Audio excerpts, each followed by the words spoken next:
C'est effectif. Depuis le 15 décembre 2021, les tenanciers et propriétaires d'établissements de nuit peuvent à nouveau ouvrir leurs portes. Et pour tous, l'annonce officielle faite par le gouvernement de la République le 13 décembre dernier apparaît comme une résurrection.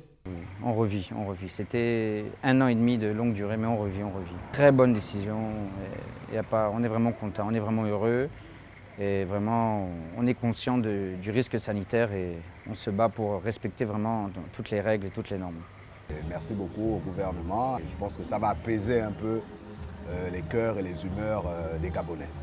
Ça faisait longtemps qu'on ne travaillait plus et nos structures en souffraient. Nous sommes des entrepreneurs. Il fallait assurer les charges pendant plus d'1 an avec des structures fermées. Nous saluons la décision du gouvernement. Plus ou moins, les choses essayent de reprendre avec les mesures qui ont été allégées. Les gens respectent la présentation des vaccins à l'entrée et nous aussi, on essaie d'être rigoureux à ce niveau. Donc ça reprend petit à petit, mais au fur et à mesure, je pense que ça devrait aller. On espère qu'on ne va pas refermer dans 1 ou 2 mois. Si les activités ce soir ont bien repris dans le grand Libreville by Night, la requête du copil citoyen à la Cour constitutionnelle devrait encore retarder l'application des récentes mesures d'allègement.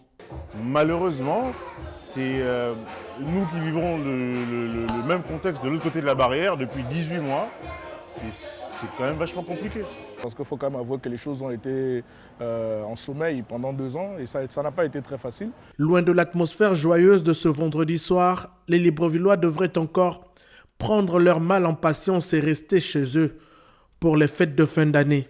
En attendant donc l'examen du contentieux né de la requête du copil citoyen, les dernières mesures gouvernementales de lutte contre la pandémie du coronavirus sont suspendues.